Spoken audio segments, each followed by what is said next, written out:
Buenas noches, Dios les bendiga. Desde la ciudad de Canelones, capital histórica de la bandera, República Oriental del Uruguay, le damos la bienvenida a un nuevo capítulo de la Ruta de la Fe. ¿Quién les habla? Luis Curbelo.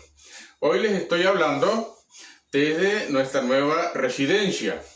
Y por ahí tengo a mi esposa, que todavía no muestra la cara, pero ya oportunamente la va a mostrar.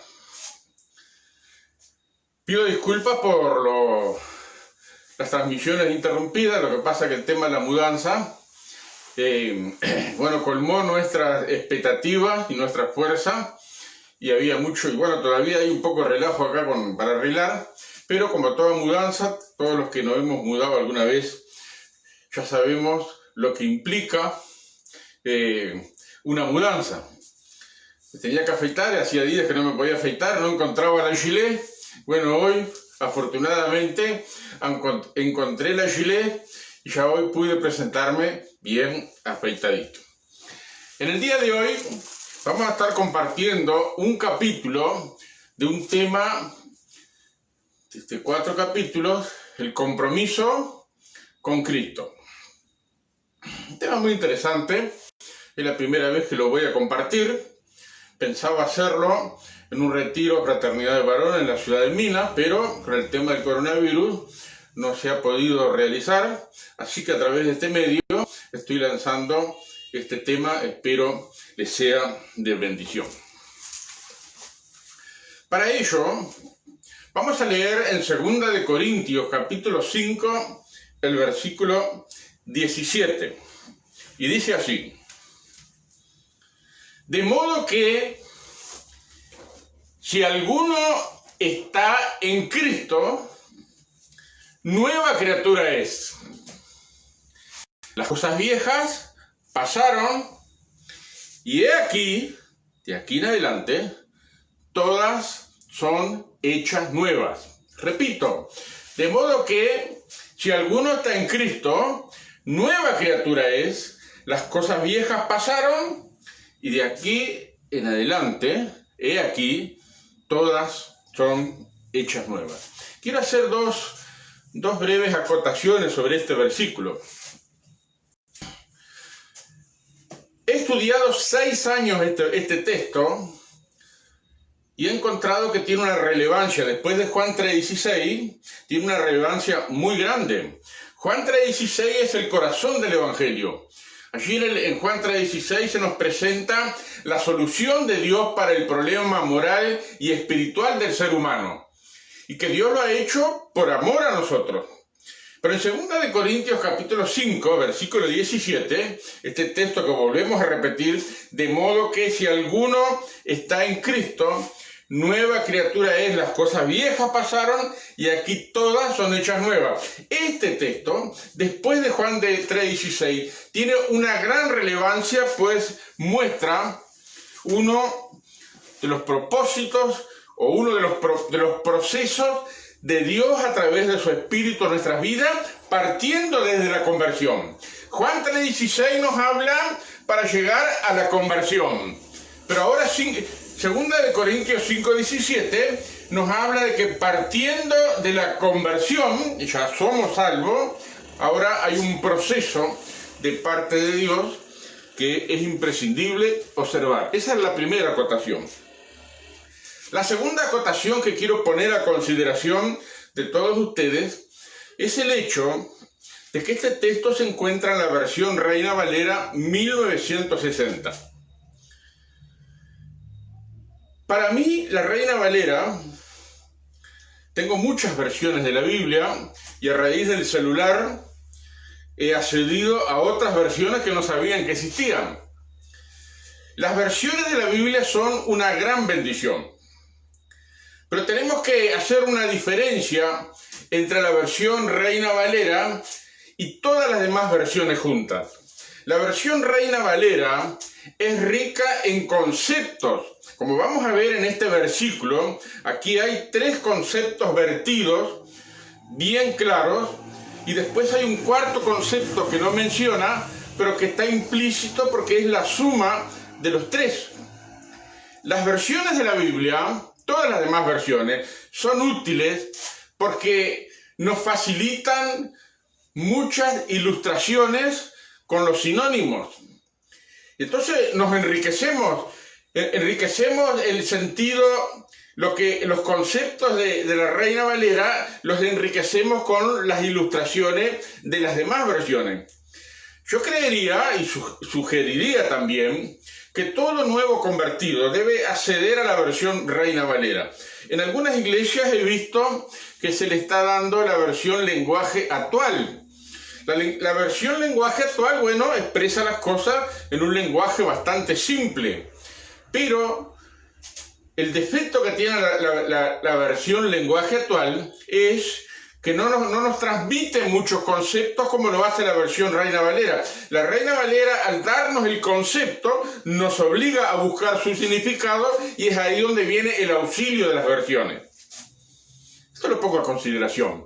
Cada uno sabe si hacerlo o no, pero este servidor ha llegado a esta conclusión como resultado de la observación objetiva, de la comprobación de todo el Nuevo Testamento y una convicción subjetiva que surge del resultado de observar y mirar el Nuevo Testamento.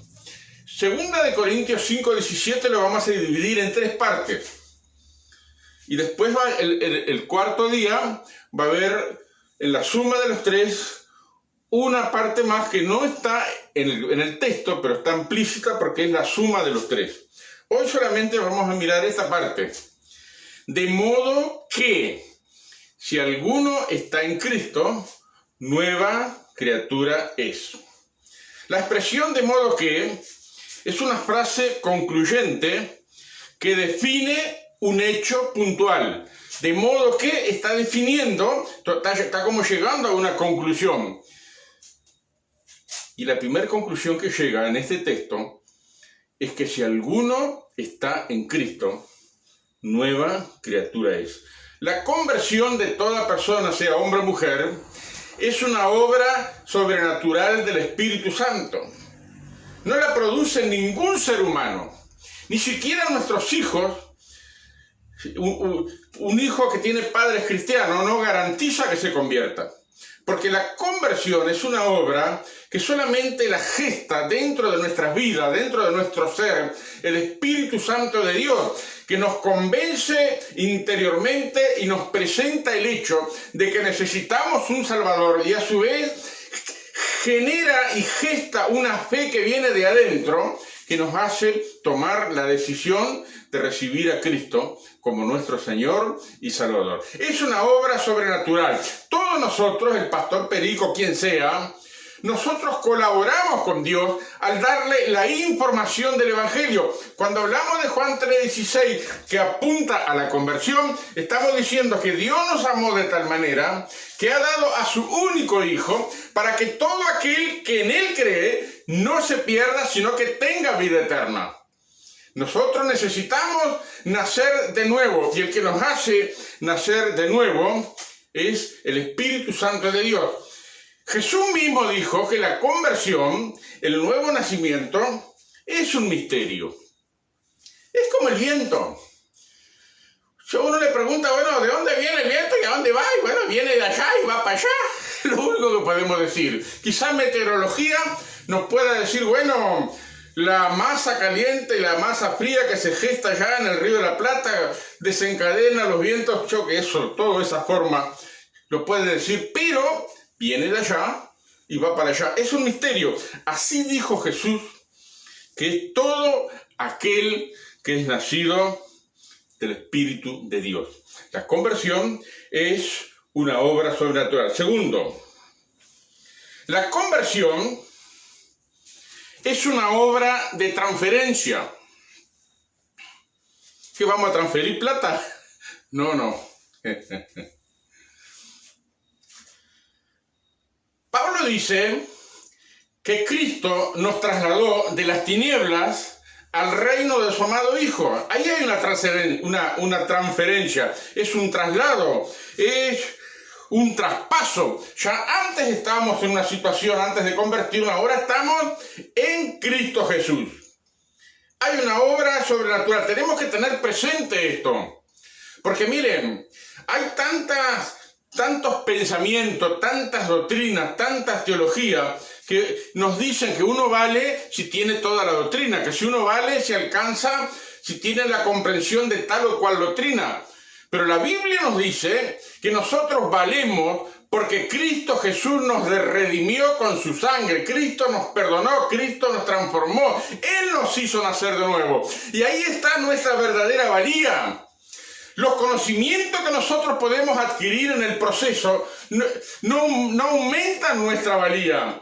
Nuestra valía depende pura y exclusivamente de que Cristo nos limpió, nos perdonó, nos transformó, nos hizo nacer de nuevo y nos hizo reyes y sacerdotes para Dios su Padre. Entonces hay una transferencia, pasamos de muerte espiritual, pasamos a la vida con Cristo, de estar destituidos de la gloria de Dios, ahora tenemos una comunión viva y personal con Dios, a pesar de que todavía tenemos un montón de defectos, que nos falta superar un montón de cosas, que hay muchas cosas que no entendemos, pero a través del nuevo nacimiento tenemos comunión con Dios. Quizás no la tenemos 100%, pero empezamos a vislumbrar, porque antes estábamos destituidos de la gloria de Dios, pero ahora tenemos comunión con Dios. De estar bajo la pata de Satanás, ahora pasamos al reino de nuestro Señor Jesucristo. De ser esclavos del pecado, de ser títeres, marionetas del pecado, de estar ahí bajo la pata del pecado, Cristo nos ha hecho libres. De estar en el mundo sin Dios, sin Cristo y sin esperanza, ahora tenemos a Dios con nosotros, tenemos a Cristo como nuestro Salvador, y hay una esperanza que nos impulsa a seguir hacia adelante y a intentar levantar nuestra cabeza a pesar de nuestro pasado tormentoso, porque Cristo nos ha perdonado y nos ha levantado y nos ha puesto ahora en esta posición tremenda de ser hijos de Dios. De estar sin control, vivir solamente para gratificar nuestras pasiones y hacer que todo el mundo gire alrededor nuestro, ahora en la conversión, en el nuevo nacimiento, comenzamos a aprender a tener dominio propio. De vivir en derrota continua, ahora en Cristo Jesús hay una transferencia de victoria, porque Él nos lleva de victoria en victoria. Y aun cuando metemos la pata y fracasamos, Él nos levanta de nuestro fracaso, nos ayuda a enderezarnos, nos fortalece aún con esa caída y hace que nuestra resolución de seguirle a pesar de todo se fortalezca, porque Él nos lleva de victoria en victoria. De la maldición, Cristo nos ha llamado a la bendición. La bendición no viene por poner el diezmo. Miren, Pedro dice que todos nosotros hemos sido llamados a heredar bendición. Nuestra obediencia en muchos campos, entre ellos el diezmo, es parte de nuestro proceso educativo. Pero Dios ya nos ha llamado a recibir bendición, porque antes estábamos malditos, ahora estamos en Cristo bendecidos. Y hay cosas que en la obediencia tenemos que aprender, tenemos que establecer, tenemos que afirmar, tenemos que profundizar en nuestras vidas y probar muchas cosas. Bueno, la obediencia también trae bendición. Entre ellas, honrar a Dios con nuestros bienes, como parte del proceso. Pero miren, Dios nos ha llamado a heredar bendición. Y nos dio la promesa de bendición cuando ni siquiera nosotros teníamos conciencia de que debíamos honrar a Dios con nuestros bienes. Fuimos aprendiendo en el proceso. Pero la bendición de Dios no depende de nuestros pesos, depende de lo que Él prometió para nosotros. Él nos ha llamado de la maldición para heredar la bendición. De vivir una vida inútil, Dios, a través de la conversión, nos ha transferido ahora a vivir una vida con propósito. Una vida en la cual el propósito lo tenemos que descubrir, por supuesto. No llega así nosotros. No nos convertimos y ya sabemos qué vamos a hacer. No, Señor. Tenemos que resolver algunas cosas primero, luego el Espíritu de Dios nos va a ir mostrando poco a poco y va a ir confirmando su voluntad en nosotros y vamos percibiendo y dirigiendo nuestras vidas hacia el propósito de Dios. La conversión es una transferencia. Nos saca de un lado y Cristo nos pone en otro. Nacemos de nuevo. La conversión es una obra sobrenatural. La conversión obra una transferencia. Y finalmente, la conversión nos compromete con Cristo. Esto es tremendo. La conversión nos compromete con Cristo. Algunas personas, algunos hermanos que a veces resienten eso, pero nos convertimos y ahora tenemos que estar bajo la pata de Cristo. Pero miren, piense bien el asunto. Antes de convertirnos, estábamos bajo la pata de Satanás. No éramos dueños de nuestras propias vidas. Quizás nosotros tomábamos algunas decisiones, pero otras manos eran las que manejaban los resultados de nuestras decisiones, que por lo general, como dice la Biblia, la paga del pecado es muerte. El mismo pecado al cual servimos nos paga con matando lo bueno. Entonces, antes éramos esclavos de Satanás, ahora somos siervos de Cristo. Antes Satanás era nuestro dueño, pero ahora nosotros tenemos al Señor Jesús como nuestro Señor. Y esto es algo que lo vamos aplicando poco a poco, a medida que vamos conociendo la persona de nuestro Señor Jesús, a medida que vamos conociendo su voluntad revelada en su palabra y la que el Espíritu también nos comunica, entonces nos vamos sometiendo poco a poco al señorío de Cristo. Y esto nos compromete. Tenemos que tener conciencia del compromiso con Cristo. Ahora, ¿por qué nos tenemos que comprometer? En primer lugar, nos tenemos que comprometer por nuestro sentido de pertenencia. El apóstol Pablo dice en otra parte que hemos sido comprados por precio. Por tanto, debemos glorificar a Dios en nuestro cuerpo y en nuestro espíritu, los cuales son de Dios, los cuales pertenecen a Dios. Él nos ha librado de la potestad de las tinieblas, nos ha librado del poder de Satanás, nos ha librado del poder del pecado, nos ha librado de una vida inútil, nos ha librado de la maldición, nos ha librado de un montón de cosas que antes no teníamos, pero ahora tenemos en Cristo.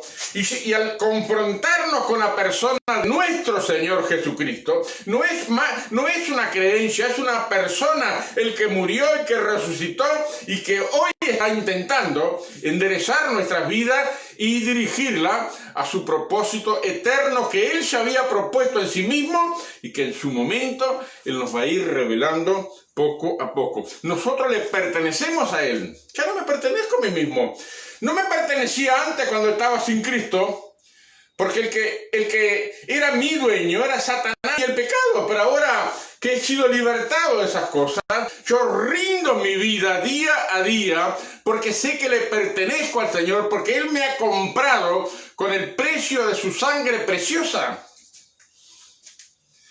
Cada uno de nosotros, así sea el más eminente de los santos, o el más humilde de los santos, así sea el cristiano que tenga más acreditaciones de títulos, o así sea el cristiano ignorante pero que nació de nuevo, ha costado el mismo precio, la sangre preciosa de nuestro Señor Jesucristo, que Él derramó por cada uno de nosotros. Entonces, nos comprometemos porque le pertenecemos a Él. En segundo lugar, nos comprometemos con Cristo y debemos comprometernos por gratitud. ¿Acaso Él no nos libró? ¿Acaso Él no nos sacó de una vida inútil? ¿Acaso antes de convertirnos, en mi caso yo me quise matar 2 o 3 veces? Porque no encontraba sentido a la vida. Pero ahora Cristo ha venido y Él ha dado sentido a mi vida, le ha dado propósito a mi vida. Entonces tengo gratitud. Estoy agradecido. Porque si no fuera por Él, quién sabe dónde estaría hoy. Si Cristo no me hubiera salvado, lo más probable es que yo ya estaría muerto y enterrado en el infierno. Porque la vida que llevaba, la vida que fui educado, la vida que elegí por convicción propia, la vida del entorno, me llevaba solamente a ser rebelde, a ser un pecador perdido, y me perfilaba de cabeza al infierno. Pero el Cristo ha hecho la diferencia. Entonces, estoy agradecido.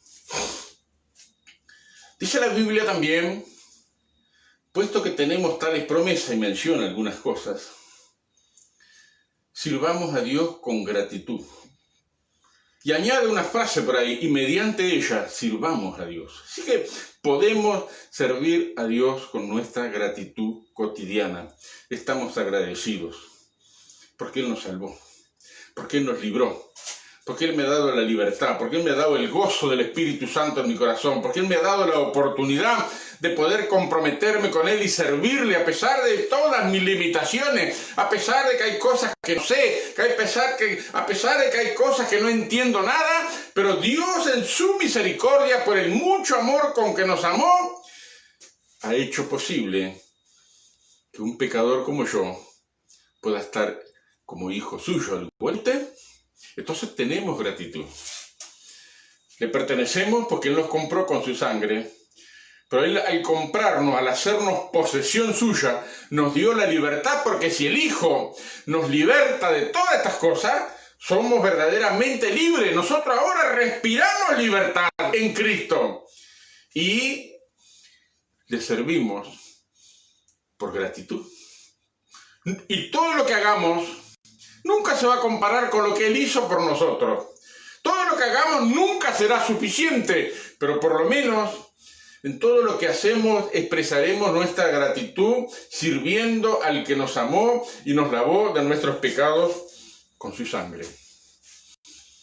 Le servimos porque le pertenecemos. Nos comprometemos con Él porque estamos agradecidos. Finalmente, nos comprometemos con Cristo por la lealtad. ¿Saben? Nunca he escuchado un mensaje acerca de la lealtad,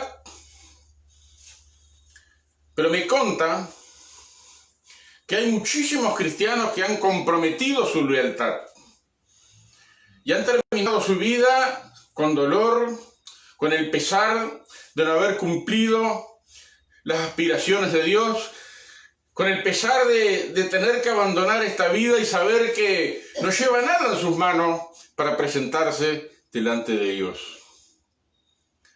Tiene ese pesar en el corazón porque las lealtades están divididas. Quizás no hay mejor ejemplo para ilustrar la lealtad que el matrimonio. Piénselo un poquito.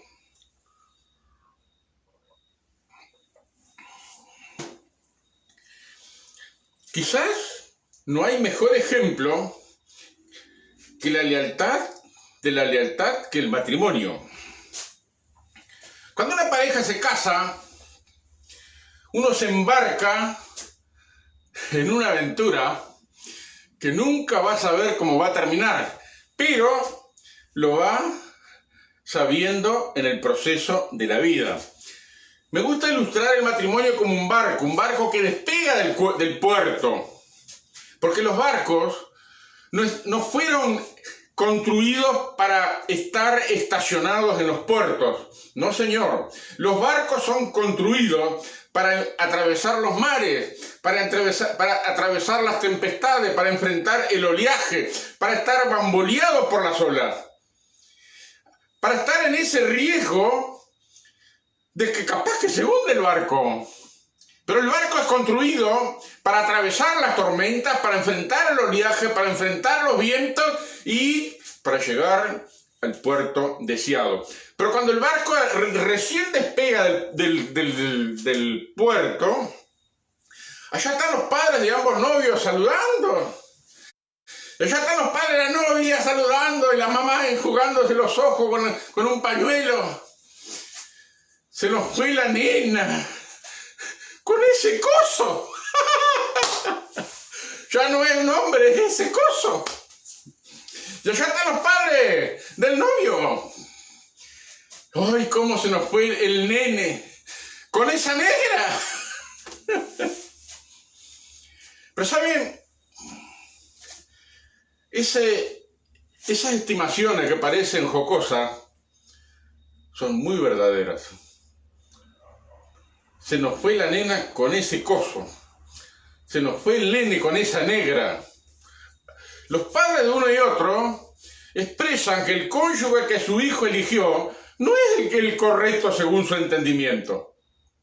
Entonces, después empiezan a trabajarlos psicológicamente, están arriba, y las lealtades de uno o del otro se comprometen. No hay nada peor que para un matrimonio que estar casado con una persona, sea el hombre o la mujer, y tener su lealtad dividida, es decir, vivo con mi mujer, pero mi lealtad está sujeta a mis padres. Yo quiero seguir agradando a mis padres. Eso es incorrecto, no se puede hacer, porque la Biblia expresa bien claro que el hombre dejará a su padre y a su madre, y la mujer también, y ambos serán una sola carne. A partir de ese momento cortamos un vínculo con nuestros padres, no dejan de ser nuestros padres, pero ese vínculo se llama lealtad. Mi lealtad ahora ya no está centrada en mis padres. Mi lealtad ahora está centrada con quién estoy casado, estoy casada. Y cuando minamos esa lealtad, cuando dividimos esa lealtad, entonces el matrimonio zozobra, hace agua, se va a pique y aunque vivan juntos, para vivir siempre enfrentados, porque la lealtad está dividida. Cuando una pareja se casa, dos personas hacen un nuevo programa, hacen un nuevo rumbo, se van a una aventura completamente diferente a los padres de ambos. Y nuestra lealtad debe estar cifrada en el esposo o en la esposa. Lo mismo pasa con el Señor Jesús. Si nuestra lealtad hacia Él no está 100%, y hay otras cosas que reclaman mi atención y soy leal a otras cosas, entonces estoy dejando de mirar a Cristo, estoy dejando de buscar su voluntad, estoy dejando de rendirme cotidianamente todos los días. Porque mi lealtad no está 100% hacia aquel que me amó, a quien pertenezco y con quien estoy agradecido, sino que tengo mis lealtades divididas. Hace poco, mirando en el Facebook, tengo de amiga a una arquitecta que hemos trabajado en el ramo de las artesanías muchos años. Y hace poco vi que con su esposo hicieron una ceremonia religiosa para renovar sus votos. Me emocionó verlos, porque me hizo pensar, bueno, esta gente que ya lleva varios años casado, ya tiene sus hijos grandes, hizo un alto en el camino para reevaluarse a sí mismo y ver por qué seguían juntos.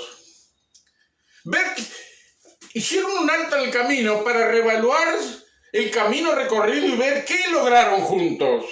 Hicieron un alto en el camino para evaluar lo que nos queda de vida. ¿Qué vamos a lograr juntos? ¿Cómo vamos a vivir juntos? Y eso me emocionó mucho. Yo creo, mi querido hermano, que usted y yo tenemos que hacer un alto en el camino para renovar nuestros votos con el Señor Jesús, nuestro compromiso con el Señor. Así como esta gente renovó sus votos en un compromiso público, donde participó mucha gente. Y yo también participé porque los vi en el Facebook, también me gocé con ellos. Me alegré con ellos. Y lo que ellos hicieron también me hizo pensar. Con nuestro Señor Jesús, ¿cuántos años llevamos sirviendo? Examinemos nuestro compromiso. ¿Está nuestro compromiso genuinamente comprometido con una lealtad 100% con aquel que me amó y me limpió de mis pecados con su sangre y me levantó para servirle en alguna área? Esa evaluación creo que es importante hacerla. ¿Sabe? Uno tiene que parar en el camino para dejar de correr. Cuando uno corre, hay mucho panorama que pasa a nuestro alrededor que no lo podemos ver puntualmente. Cuando uno vive corriendo, uno le parece que estar siempre entretenido en el servicio, que eso es lealtad para con nuestro Señor. Pero hay que hacer un alto, para reevaluarnos, para mirar lo que hemos recorrido y hacer un examen de conciencia, lo que es bueno, lo que no es tan bueno, y perfilarnos hacia adelante para corregir el rumbo de nuestro servicio comprometido con el Señor Jesucristo. Ese renovar nuestros votos con el Señor, el voto del compromiso, es necesario. Examine su corazón. Nos comprometemos con Cristo porque le pertenecemos. Nos comprometemos con Cristo con nuestra gratitud. Y nos comprometemos con nuestra lealtad. ¿Es usted leal al Señor Jesús? Pregúntese. Pregúntese en el silencio, en algún momento cuando esté ahí, esta noche cuando vaya a acostarse, o si ya está en la cama. Examínese en la presencia de Dios si su compromiso con Cristo cuenta con la lealtad de su corazón 100%. Quizás se lleve alguna sorpresa, pero lo interesante de este ejercicio espiritual, de hacer un alto, de evaluarnos, es poder renovar nuestro compromiso con aquel que nos amó, que nos limpió, que nos dirige por su Espíritu y que pronto va a venir a buscarnos. Cuando tenemos dividida la lealtad en el matrimonio está siempre peleando. Cuando tenemos dividida nuestra lealtad con el Señor Jesús, dejamos de mirar a Cristo que está sentado a la diestra de Dios. Entonces nos guiamos por los conocimientos bíblicos, por la doctrina, por la teología, por los principios estructurales de la denominación. Ponemos un énfasis enorme en eso. Hablamos de los milagros, hablamos del bautismo del Espíritu Santo, todas esas cosas, el Pentecostés, todo eso es que está muy bien. Pero cuando uno deja de mirar a Cristo, deja también de recibir las directivas del Espíritu Santo y se transforma en una persona tradicional. Nos cuesta aceptar eso, es hasta duro aceptarlo. Pero cuando dejo de que el Espíritu de Dios me siga guiando, entonces me guío por lo que yo ya conozco. Y ahí me vuelvo tradicional. Por eso, mi querido hermano, te invito con el mayor de los respetos, con la mayor paciencia y prudencia, que usted se examine en la presencia de Dios para considerar y evaluar si su lealtad está 100% comprometida con el Señor Jesús. Lamentablemente, he visto a muchas personas, cristianos, que han comprometido su lealtad con otros intereses y han perdido de vista al Señor Jesús y han sufrido pérdidas en sus ministerios, en su vida personal, y su espíritu está minado por la tristeza, sentimiento de fracaso y otras cosas que no quiero enumerar. Por eso, que Dios te bendiga, te visite y su Espíritu Santo te ayude a corregir el rumbo de la lealtad para con el Señor Jesús, en un compromiso 100% con Él, no con las personas. Amén. Dios te bendiga.